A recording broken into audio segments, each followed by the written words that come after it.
दोस्तों हम लोग जो है वन बाई वन करके 12th physics Kumar Mittal book से चैप्टर 7 गतिमान आवेश तथा वैद्युत चुंबकीय क्षेत्र के न्यूमेरिकल्स को हल कर रहे हैं, सॉल्व कर रहे हैं। इस क्लास में, इस सीरीज में हम लोगों ने 30 नंबर तक जो है क्वेश्चनों को सॉल्व कर लिया था। आज हम 31 नंबर क्वेश्चन से सॉल्व करना शुरू करेंगे। तो चलिए देखते हैं 31 नंबर क्वेश्चन क्या दिया गया है। एक इलेक्ट्रॉन तथा एक प्रोटॉन समान चाल से किसी एक समान चुंबकीय क्षेत्र में क्षेत्र के लंबवत प्रवेश करते हैं। इलेक्ट्रॉन के वृत्ताकार मार्ग की त्रिज्या तथा प्रोटॉन के वृत्ताकार मार्ग की त्रिज्या की निष्पत्ति ज्ञात कीजिए। इलेक्ट्रॉन का द्रव्यमान, मास ऑफ इलेक्ट्रॉन, ME लिखा है, इसका मतलब मास ऑफ इलेक्ट्रॉन दिया गया है। ये 9.1 इंटू 10⁻⁻31, ये तो आपको याद ही हो गया होगा, किलोग्राम है। फिर है मास ऑफ प्रोटॉन, मतलब MP, प्रोटॉन का द्रव्यमान, ये दिया गया है 1.65 गुणे 10⁻⁻27 10⁻⁻27 किलोग्राम, ये दिया गया है। हमें इसकी त्रिज्या जो है उसकी वो करनी है, निष्पत्ति करनी है, मतलब हमें RE अनुपात RP निकालना है। मतलब RE अर्थात इलेक्ट्रॉन की कक्षा की त्रिज्या अनुपात RP अर्थात प्रोटॉन की कक्षा की त्रिज्या निकालना है। ठीक है, समान चाल से चल रहे हैं अर्थात VE मतलब इलेक्ट्रॉन की चाल बराबर है VP अर्थात प्रोटॉन की चाल बराबर हमने मान ली V। ठीक, ये चाल है इसलिए स्मॉल v मानेंगे। ठीक है, स्मॉल v, वो विभवांतर अगर होता तो कैपिटल V मानते हैं। अब हम क्या करेंगे, हमें फार्मूला मालूम है रेडियस का। अगर हम RE निकालेंगे, ठीक है, RE तो हमें लिखना होगा बराबर ME, MV आप लोगों को पता है अपॉन QB, QB। एक चीज़ और है, आप लोगों को पता होगा कि इलेक्ट्रॉन पर आवेश मतलब QE बराबर होता है प्रोटॉन पर आवेश मतलब QP बराबर हमने मान लिया Q। होता तो 1.6 इंटू 10⁻⁻19 है, लेकिन हमने इतना मान लिया है। ठीक है, एक समान चुंबकीय क्षेत्र में है तो हमने उसको जो है B मान लिया। एक समान चाल से गति कर रहे हैं तो हमने चाल को V मान लिया। अलग अलग दोनों का द्रव्यमान है इसलिए हमने RE लिखा है तो यहाँ ME लिख लिया है। Q तो बराबर ही हमने अभी माना है, और वैसे भी आप जानते हैं इलेक्ट्रॉन प्रोटॉन का आवेश जो होता है बराबर होता है। इसको हम मान लेते हैं क्वेश्चन नंबर फर्स्ट। इसी प्रकार से हम RP निकालेंगे। RP निकालने में हमें जो है यहाँ पर MP लिखना होगा इंटू V बटे QB करना होगा। इसको हम मानेंगे क्वेश्चन नंबर सेकेंड। आप सोच रहे होंगे फार्मूला तो सेम लिखा हुआ है। सेम इसलिए लिखा हुआ है क्योंकि दोनों में केवल द्रव्यमान का अंतर है, बाकी दोनों की चाल क्वेश्चन में दी गई है, समान है। दोनों पर आवेश तो समान होता ही है, आपको पता है। इलेक्ट्रॉन प्रोटॉन पर दोनों पर 1.6 गुणे 10⁻⁻19 लिख के काटें या फिर Q लिख के ही काट दें, तो हमने Q मान लिया है। ठीक है, और दोनों समान चुंबकीय क्षेत्र में है तो B भी मान लिया है। ठीक है, हमें RE अनुपात RP निकालना है तो हम समीकरण 1 को समीकरण 2 से भाग कर देंगे। हम लिखेंगे समीकरण 1 को समीकरण 2 से भाग करने पर समीकरण 1 को समीकरण 2 से भाग करेंगे तो समीकरण 1 ऊपर लिखेंगे RE बराबर MEV बटे QB मेन बटे, अब ये बटे में इधर लिखेंगे RP। ठीक है, इधर लिखेंगे MP इंटू V बटे QB। ये ऐसा हमने क्यों लिखा है, जब हम भाग करेंगे तो बायां पक्ष से भाग कर देंगे, दाहिना पक्ष दाहिने पक्ष से भाग कर देंगे।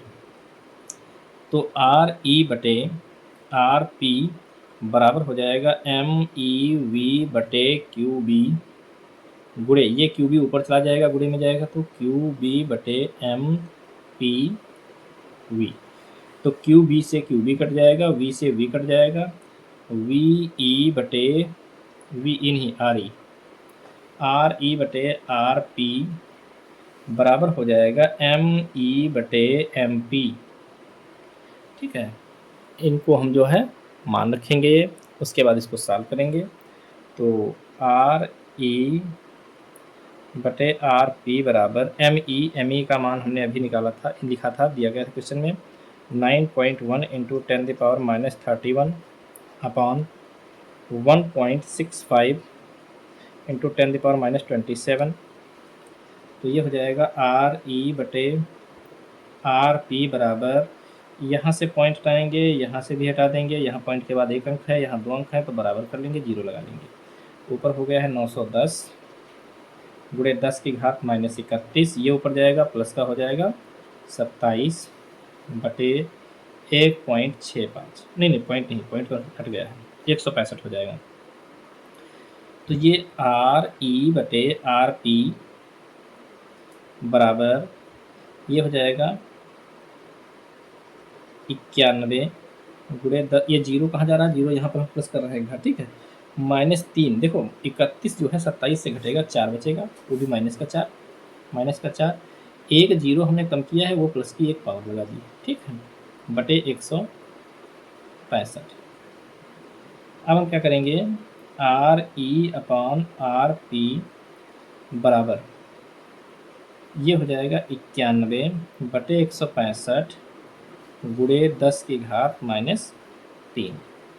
इसको जब हम हल करेंगे तो हमें करना ये होगा, देखिए यहाँ पर जो ये ऊपर वाली वैल्यू है बहुत छोटी है, ठीक है, तो ऊपर वाली वैल्यू नीचे कर लेंगे, नीचे वाली वैल्यू ऊपर कर लेंगे, जिससे कैलकुलेशन जो है थोड़ी आसान हो जाती है। तो आर पी अपान हो जाएगा आर ई, जब इधर का नीचे का ऊपर करेंगे तो इधर का भी नीचे का ऊपर ही करना पड़ेगा, बराबर हो जाएगा 165 बटे 91 गुणे 10 की घात -3, ये पावर्स ऊपर जाएंगी, प्लस हो जाएंगी, R P upon R E बराबर 165 गुणे 10 की घात 3 बटे 91, R P upon R E बराबर 165 के बाद 3 जीरो लगाएंगे बटे 91, और जब इसको भाग करेंगे, ठीक है, तो आप लोग भाग करके चेक कर लेना, हमने भाग करके पहले से ही रख लिया है, ये हमारा आ रहा है 1813/1, तो R P upon R E बराबर आ रहा है 1813, अनुपात 1 लिखो या ना लिखो कोई बात नहीं है, ठीक है, इतना हमारा जो है इसका मान आ रहा है, चाहो तो आप अनुपात करके 1 लिख भी सकते हो। तो एक क्वेश्चन नंबर जो 31 है हम लोगों ने बहुत ही आसानी से सॉल्व किया है, आप लोग इसको रोक के वीडियो को आराम से अपने आप लगाएंगे, अगर कहीं पर किसी प्रकार की असुविधा आती है तो वीडियो को दोबारा देखेंगे, अगर फिर भी कहीं समस्या रह जाती है तो आप लोग कमेंट करेंगे, हम जो है आपकी समस्याओं का समाधान करेंगे। तो 31 नंबर क्वेश्चन तो कंप्लीट हो गया है। अब हम लोग इसी सीरीज में देखेंगे 32 नंबर 32 नंबर प्रश्न। 32 नंबर प्रश्न दिया गया है कि एक प्रोटॉन 8 इलेक्ट्रॉन वोल्ट गतिज ऊर्जा से एक समान चुंबकीय क्षेत्र में क्षेत्र के लंबवत गति कर रहा है एक प्रोटॉन, अर्थात हम यहाँ पर लिख सकते हैं के पी। ये पी क्यों लिखा है, क्योंकि प्रोटॉन की काइनेटिक एनर्जी है, गतिज ऊर्जा को काइनेटिक एनर्जी से लिखते हैं, और प्रोटॉन की काइनेटिक एनर्जी है, इसलिए हमने के पी लिखा है, बराबर है 8 EV, ठीक है, ये दी गई है। गतिज ऊर्जा से एक समान चुंबकीय क्षेत्र के लंबवत गति कर रहा है एक ड्यूट्रॉन की गतिज ऊर्जा ज्ञात कीजिए, मतलब के डी, यहाँ पर हम ड्यूट्रॉन लिखा है ना, ड्यूट्रॉन के डी बराबर वाट, गतिज ऊर्जा ज्ञात कीजिए जबकि वह उसी चुंबकीय क्षेत्र में उसी पथ पर गति कर रहा है, दिया गया है यम डी, अर्थात द्रव्यमान, यम डी मतलब ड्यूट्रॉन का द्रव्यमान बराबर है, ड्यूट्रॉन का द्रव्यमान बराबर है 2 MP, अर्थात प्रोटॉन के मास के 2 गुने के बराबर है। जो ड्यूट्रॉन है उसका द्रव्यमान मास जो प्रोटॉन है उसके मास का 2 गुना है, ठीक है। तो ये जो क्वेश्चन में दिया गया था वो तो हमने लिख लिया है। अब हमें प्रोटॉन और न्यूट्रॉन के आवेश को लिखना होगा। प्रोटॉन और न्यूट्रॉन जो हैं इनके जो आवेश होंगे वो हमको नोट करने हैं। तो सबसे पहले हम क्या करेंगे, हमें प्रोटॉन जो आवेश होता है वो तो मालूम ही है, प्रोटॉन पर न्यूट्रॉन पर दोनों पर आवेश जो होता है वो सेम ही होता है। तो हम सॉल्व करेंगे। सबसे पहले हमें के पी दिया गया है तो हम लिखेंगे के पी इक्वल 8 इलेक्ट्रॉन वोल्ट, ठीक है। क्या लिखेंगे, या फार्मूला पहले लिख लीजिए, के पी बराबर क्या होता है 12 mv²। यहाँ पर जो यम होगा ये यम की जगह पे पी लिखना होगा, मतलब प्रोटॉन का मास। ठीक, इसको ऐसे छोड़ देंगे, इसको हम बाद में लिखेंगे। अब हम पहले वी का मान निकालेंगे। तो वी का मान निकालने के लिए हमें फार्मूला पता है, आर बराबर होता है एम वी बटे क्यू बी। एम वी बटे क्यू बी, एम वी बटे क्यू बी मान फार्मूला होता है। यहाँ से अगर हम वी का मान निकालेंगे तो वी अगर इसके बटे में एक माने तो यम वी की एक से गुणा होगी तो हो जाएगा यम वी बराबर इसकी गुणा होगी तो हो जाएगा आर क्यू बी। हमें वी का मान निकालना है तो यम जो है बटे में चला जाएगा, तो आर क्यू बी बटे यम, ये हमें प्राप्त हो जाएगा।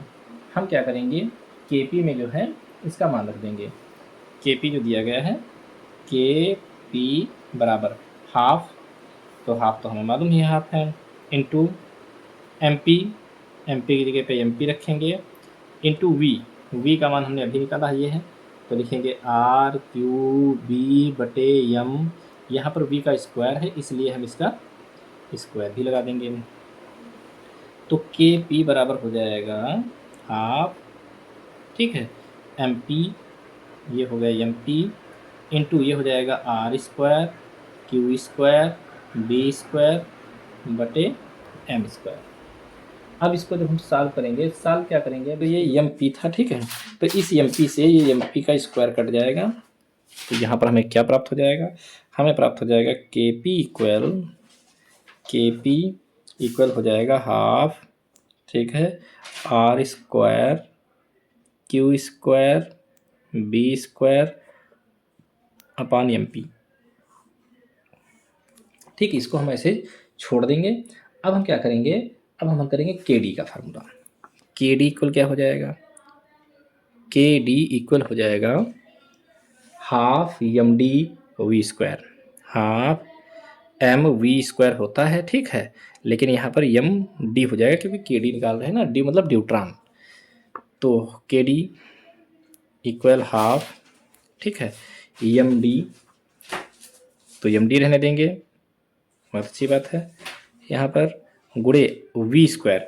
अच्छा, वी की वैल्यू अभी हमने निकाली थी, यहाँ पर ये कहाँ चली गई भाई, वी की वैल्यू ये देखो निकाली थी, वी बराबर ये निकाला था हमने, ठीक है, तो वी का मान आया था आर क्यू बी बटे एम, तो हम लिखेंगे आर क्यू बी बटे एम। हम यहाँ पर के डी रख रहे हैं इसलिए यहाँ पर हमें एम डी रखना होगा, और फिर वी का स्क्वायर है इसलिए इसका स्क्वायर भी करना पड़ेगा। तो के डी इक्वल हो जाएगा हाफ एम डी, ठीक है, एम डी मतलब mass of deuteron, into R square into Q square into B square upon M D का भी स्क्वायर हो जाएगा, स्क्वायर से एम डी कट जाएगा।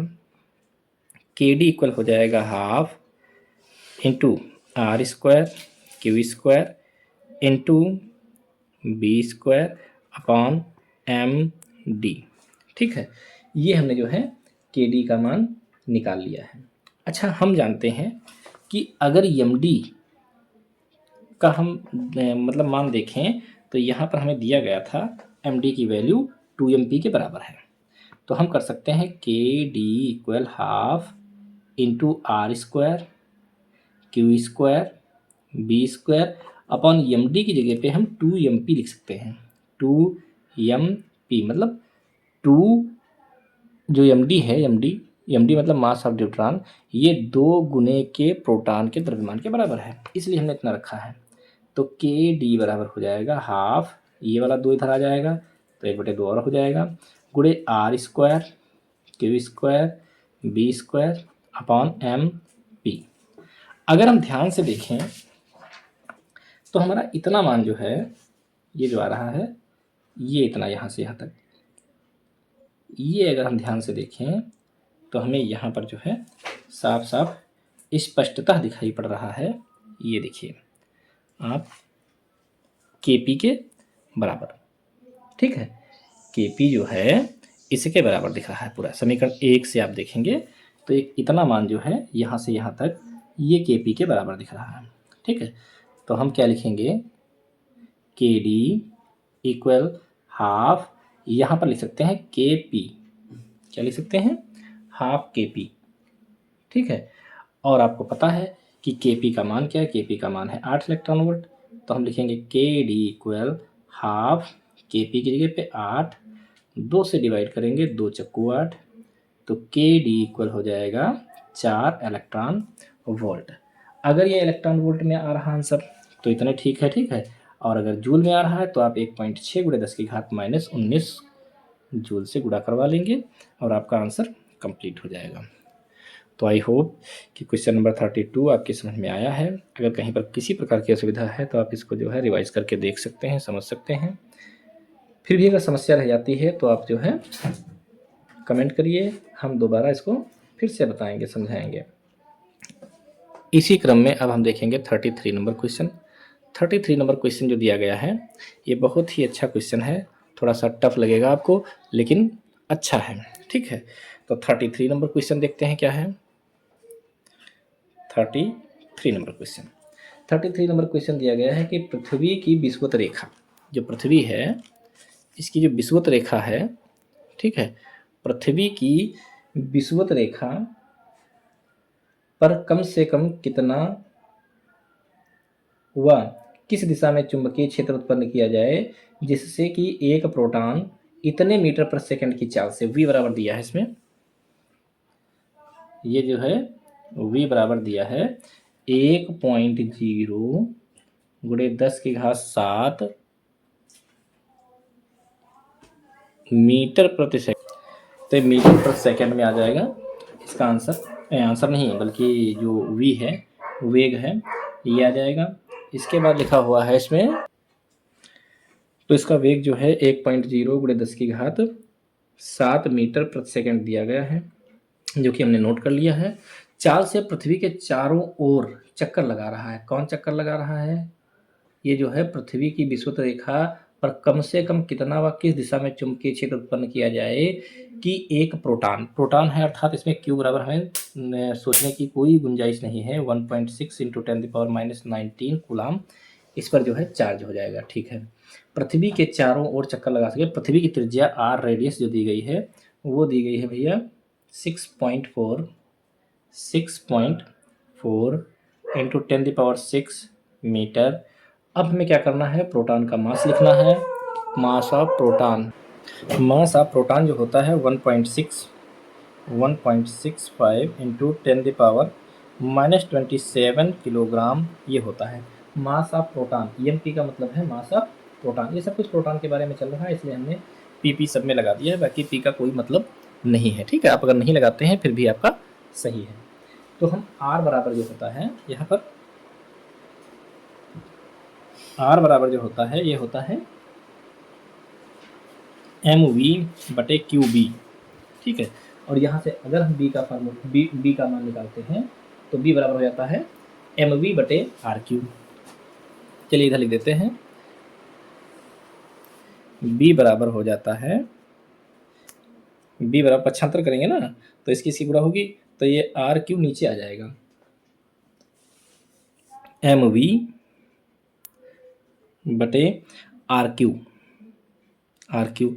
तो B बराबर, अब हम मान रखेंगे, M का मान मतलब मास ऑफ प्रोटॉन 1.6, यहाँ पर देखो लिखा हुआ है तो लिखेंगे 1.6 × 1.65 है, चलो फिर से लिखते हैं, B बराबर 1.65 × 10⁻⁻27 इंटू V का मान कितना है, V का मान है 1 लिखे ना लिखें, केवल 10⁻7 लिख देंगे, काम चल जाएगा, अपॉन QR, R का मान है 6.4 × 10⁻6 इंटू Q का मान है 1.6 × 10⁻⁻19, ठीक है। इसको हम जब सॉल्व करेंगे तो सॉल्व करना हमारे लिए बहुत ही आसान है। क्यों आसान है? क्योंकि यहाँ से हम 1.65 है, अगर 5 को छोड़ेंगे ये समथिंग में इसके बराबर है, ये 1.6 है, ये 1.65 है, अर्थात यहाँ पर हम 0 लगा सकते हैं, तो ये 1.60 है, ये 1.65 है, तो लगभग में बराबर है, इसलिए हमने इसको काट दिया है, ठीक है। अब हम क्या करेंगे, B बराबर लिखेंगे, ये हमारा 10⁻7 जो है कटेगा तो हो जाएगा 10⁻−20 बटे कितना 6.4 × 10⁻⁻ 19 से 6 घटेगा, माइनस का 13 बचेगा। ठीक है, पावर 13 ऊपर ले जाएंगे, प्लस की हो जाएंगे, तो b बराबर हो जाएगा 1 गुणे, एक तो गुणे में होते हैं, लिख सकते हैं, यहाँ भी लिख सकते हैं 1 गुणे 10 की घात -20, ये ऊपर जाएगा, प्लस का 13 हो जाएगा बटे 6.4। यहाँ से पॉइंट हटाएंगे, यहाँ 0 बढ़ाएंगे, तो b बराबर हो जाएगा 10 बटे 64 गुणे 10 की घात -7। यहाँ पर एक घात हम और माइनस की कर लेंगे, यहाँ पर 0 बढ़ा लेंगे, तो b बराबर हो जाएगा 100 गुणे 10 की घात -8। ठीक है, एक 0 बढ़ाया इसलिए घात एक और माइनस होगी, तो माइनस का 8 हो जाएगा बटे 64। इसको हम 4 से काट भी सकते हैं, तो 4 से काटेंगे तो हो जाएगा 4 1 4, बचेगा 2, 4 6 24, यहाँ हो जाएगा 4 दूनी 8, 4 5 20, मतलब b बराबर आएगा 25 बटे 16 गुणे 10 की घात -8। इसको जब हम भाग करेंगे तो ये हमारा समथिंग में आ जाएगा b बराबर 16 16। ठीक है, पॉइंट, चलो हम जो है इसको कर ही लेते हैं। कैसे आएगा, 25 को कितने से भाग करना है, 16 से भाग करना है, तो ये हमारा जो आ रहा है 1.56, मतलब 1.6 के समथिंग में आ रहा है, 1.6। ठीक है, 1.6, और आगे भी कुछ आ जाएगा, आप लोग भाग कर लीजिएगा। वैसे यहाँ पर हमने जो समथिंग में काट दिया है 1.65 को 1.60 से जो काट दिया है, इससे थोड़ा सा डिफरेंस आ रहा है, यहाँ पर 1.7 आ रहा है आंसर, हमारा जो है 1.6 आ रहा है। कोई खास दिक्कत नहीं है, आप लोग पूरा कैलकुलेशन करेंगे, आपका आंसर बिल्कुल मैच करेगा। ठीक है, तो उम्मीद करते हैं कि 33 नंबर क्वेश्चन आपकी समझ में बहुत अच्छे से आया है। चलिए अब देखते हैं क्वेश्चन नंबर 34। 34 नंबर क्वेश्चन जो दिया गया है उसमें कहा गया है कि एक कैथोड किरणपुंज 3 किलोवाट विभवांतर से गुजर रहा है। एक कैथोड किरणपुंज है, जैसे हम बना ही लेते हैं, एक कैथोड किरणपुंज है, ठीक है, जो 3 किलोवाट विभवांतर से गुजर रहा है, मतलब V बराबर दिया है 3 किलोवाट। अगर इसको हम वाट में बदलेंगे तो ये हो जाएगा 3 किलोवाट है कि 3 किलो वोल्ट है, 3 किलो वोल्ट है भैया। ठीक है, 3 किलो वोल्ट, ये V लिखा है, तो ये हो जाएगा 3000 वोल्ट। ठीक है, 3000 वोल्ट से गुजर रहा है, गुजर कर दो समांतर 10 सेंटीमीटर लंबाई की क्षैतिज प्लेटों, ये क्षैतिज 2 प्लेटें हैं, इनकी लंबाई जो दी गई है वो 10 सेंटीमीटर दी गई है, हमने लिख ली है। क्षैतिज प्लेटों के बीच से जाता है, ठीक है, बहुत अच्छी बात है, क्षैतिज प्लेटों के बीच से जा रहा है, और इसके बाद जो है तथा प्लेटों के बीच अंतराल 0.5 सेंटीमीटर है। ये प्लेटों के बीच की जो डिस्टेंस है 0.5 सेंटीमीटर दी गई है। ठीक है, 0.5 सेंटीमीटर है। यह पुंज प्लेटों के समीपस्थ तथा उनके लंबवत स्थित एक प्रदीप्तशील पर्दे पर प्रदीप्त बिंदु उत्पन्न करता है। प्लेटों के बीच 3 वोल्ट का विभवांतर है। प्लेटों के बीच में जो विभवांतर है वो 3 वोल्ट का है। विभवांतर स्थापित करने पर प्रतिदीप्त बिंदु पर पर्दे पर कितना विक्षेपित होगा, अर्थात हमें विक्षेप इसका निकालना है। तो इसका विक्षेप निकालने के लिए हम लोग क्या करेंगे, सबसे पहले हम निकालेंगे यहाँ पर जो है Kp बराबर EV, Kp बराबर EV। Kp का फार्मूला होता है 1 मतलब हाफ mv² होता है, लेकिन यहाँ पर P है तो P कर लीजिए, बराबर EV।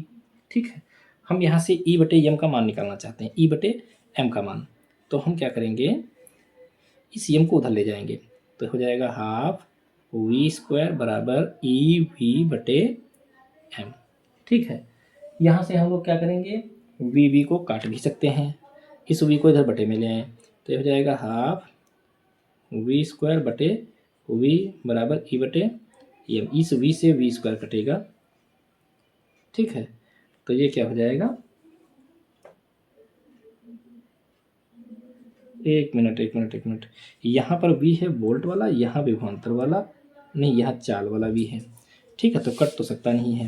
यहाँ पर समझिए, यहाँ पर जो ये V है ये है वोल्ट वाला, और यहाँ पर V है वेलोसिटी अर्थात चाल वाला, तो ये कट तो सकता नहीं है, लेकिन यहाँ बटे में आ जाएगा। तो हम क्या लिखेंगे, E बटे M, ये वाला E बटे M इधर लिख रहे हैं, ये वाला V जो है इसके बटे में आएगा, तो ये हो जाएगा v² बटे 2V, ये हमारा आ जाएगा E बटे M का मान। इसको हमने क्यों निकाला है, ये हमें आगे चल के इसकी ज़रूरत पड़ने वाली है, इसलिए हमने इसको पहले से ही निकाल लिया है। प्लेटों के बीच विभवांतर 3 वोल्ट है। हम लिखेंगे प्लेटों, क्वेश्चन में दिया गया है प्लेटों के बीच विभवांतर 3 वोल्ट है। कितना है, 3 वोल्ट दिया गया है। वैद्युत क्षेत्र E बराबर होता है V/D। वैद्युत क्षेत्र E बराबर होता है V/D। तो E बराबर हो जाएगा V का मान है 3/D। D का मान है, देखो D ये डिस्टेंस है, दोनों प्लेटों के बीच की दूरी डिस्टेंस 0.5 सेंटीमीटर, तो 0.5 × 10⁻², इसको मीटर में कन्वर्ट कर लिया है।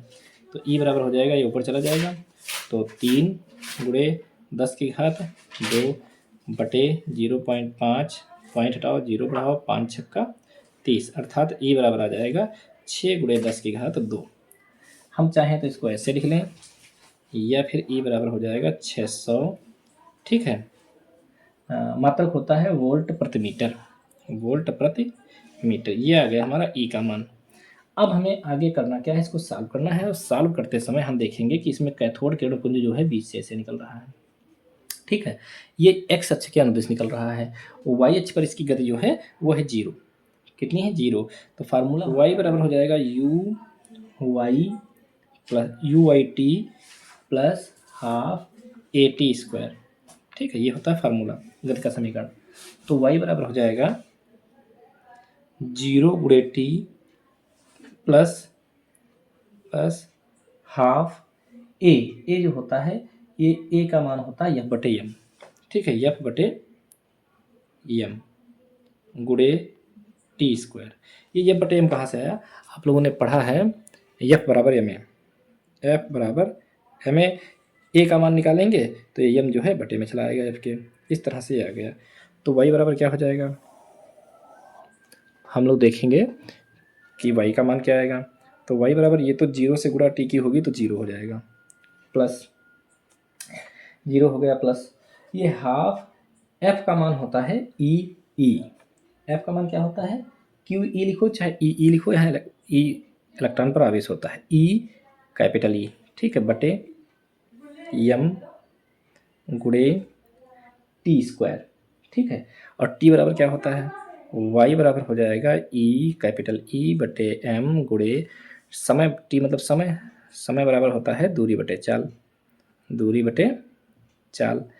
दूरी कितनी है, दूरी हमने मान ली x है, कितनी, x बटे चाल कितनी मान लें, v मान लें, तो इसका हो जाएगा स्क्वायर। तो y बराबर E बटे m गुणे x² बटे v², ठीक है, ये हो जाएगा। अब यहाँ से हमने जो है मान रखना है E/m का। यहाँ पर अगर हम इस E/m को अलग कर लें तो y बराबर हो जाएगा E/m गुणे कैपिटल E गुणे x/v²। अच्छा, E/m का मान अभी हमने निकाला था, E/m का मान, यही मान यहाँ पर रख देंगे, तो y बराबर आ जाएगा v²/2v, ये वोल्ट वाला है, गुणे E गुणे x² बटे v², से v² कट जाएगा, तो y बराबर आ जाएगा हमारा E/2v गुणे x², ठीक है, ये हो जाएगा x²। यहाँ पर जो है ये हाफ जो दिया था, ये हाफ हमसे छूट गया है, यहाँ पर आप लोग हाफ लिखेंगे अवश्य, ठीक है। यहाँ पर भी हाफ लिखेंगे, यहाँ पर भी हाफ लिखेंगे, यहाँ पर भी हाफ लिखेंगे, यहाँ पर भी हाफ लिखेंगे, और यहाँ पर भी हाफ लिखेंगे। इसके बाद की कैलकुलेशन थोड़ी सी गड़बड़ हुई है, तो इसको जो हम सही करते हैं, ठीक है। तो y बराबर हो जाएगा 1/2 गुणे E का मान आया है 600, तो लिखेंगे 600, ठीक है, बटे 2 × v का मान कितना है, 3000 है, आप लोगों ने देखा ही है, देखो 3000 लिखेंगे, गुणे x का मान कितना है 10 सेंटीमीटर, तो हम लिखेंगे क्या, 10 गुणे 10⁻², x का स्क्वायर है, इसलिए इसका स्क्वायर भी कर देंगे। यहाँ से हम 1 0 काटेंगे, 2 काटेंगे तो 2 0 काट देंगे, 2 3 6 होता है, 6 काट देंगे, y बराबर बचेगा 1/2 गुणे 10 गुणे 10⁻⁴, तो ये y बराबर हो जाएगा, इसको हम भाग करेंगे 0.5। देखो 1 को हमने 2 से भाग कर लिया, 0.5 आया, गुणे ये हम लिख सकते हैं 10 की घात 2, तो 10 की घात 2 गुणे 10 की घात -4, तो y बराबर हो जाएगा 0.5 गुणे 10 की घात -2। अगर हम ये -2 घात को ख़त्म करना चाहें तो पॉइंट हमें 2 अंक बाईं ओर बढ़ाना पड़ेगा, ठीक है। और पॉइंट जब हम 2 अंक बाईं ओर बढ़ाएंगे तो 2 अंक बाईं ओर बढ़ाने के लिए हमको जो है यहाँ पर एक जीरो नीचे छूटा था वो जीरो लिखेंगे, ठीक है। यहाँ पर एक जीरो छूटा था वो जीरो लिखेंगे, ये लिखेंगे, तो ये जो है y बराबर हो जाएगा 0.005, ठीक है, 0.005। नहीं, यहाँ एक ही जीरो लगेगा, ये गलत हो गया थोड़ा। चलिए देखते हैं, तो ये हो जाएगा y बराबर 10 से भाग करेंगे तो 0.05 गुणे 10 की घात -2, ये मीटर में आ रहा है। y बराबर हो जाएगा 0.05 गुणे 10 की घात -2 गुणे 10 की घात +2, ये बन गया सेंटीमीटर में। +2 -2 कट जाएगा, y बराबर हमारा आ जाएगा 0.05 सेंटीमीटर। ठीक है, थोड़ी सी कैलकुलेशन कठिन है, बाकी सवाल बहुत अच्छा है। उम्मीद करते हैं कि आप लोगों की समझ में आया है और ये वीडियो जो है आपके लिए हेल्पफुल साबित होगी। आप लोग अपने फ्रेंड्स को इसको जो है शेयर करिए और लाइक करना मत भूलिए, जिससे हमारा उत्साहवर्धन होता है। तो आज की क्लास में इतना ही, अगली क्लास में फिर से मिलेंगे क्वेश्चन नंबर 35 से। तब तक के लिए जय हिंद, जय भारत।